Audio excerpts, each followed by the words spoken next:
Good afternoon, class. Today I'm doing my presentation on at what age should girls have access to birth control without the consent of parents. And on the board behind me, I have the cons of teenage pregnancy and the cons of birth control with Bill.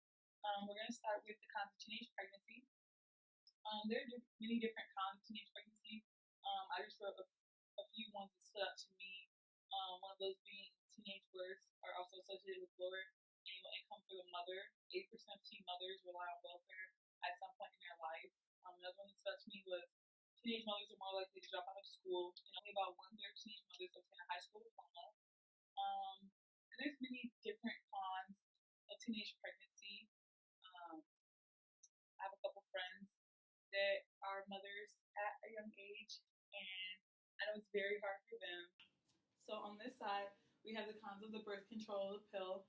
And like I said, these are just a few, but a few that stood out to me were that the pill does not protect against sexually transmitted diseases or HIV, and it may delay the return of normal cycles. So that meaning that if you are taking the birth control pill, your cycle may be more irregular than normal, and that you may get it at different times than normal. It just all depends on your body and how your body takes to the pill. Now, back to the question at hand is, at what age should girls have access to birth control without the consent of their parents? Like I said earlier, I feel that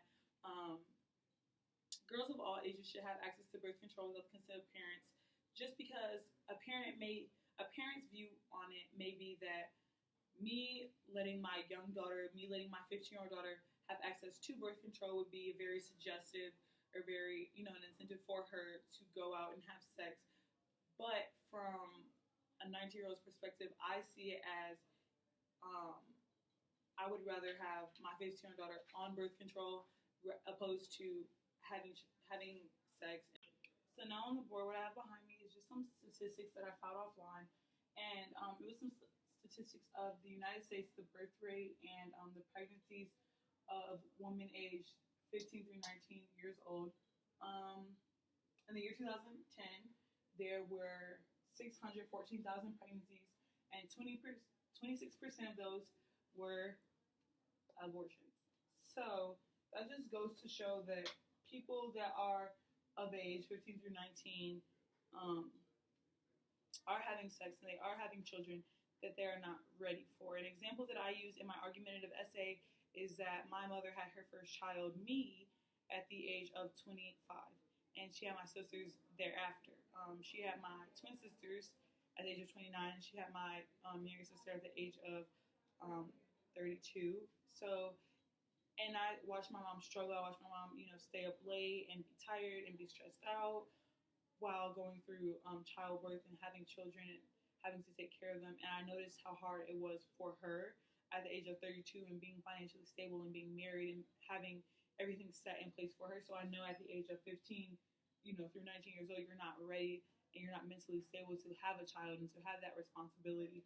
And it just goes to show that 26% of these girls did have abortions because they could not take care of the baby. And abortions are not cheap, they are very expensive. So it just shows that.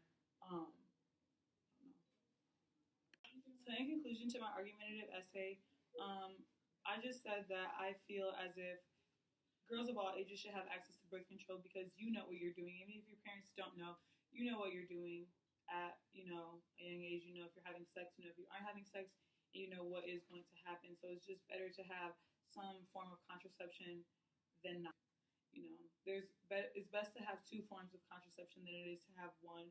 So always protect yourself and always just be cautious. And yeah, thank you.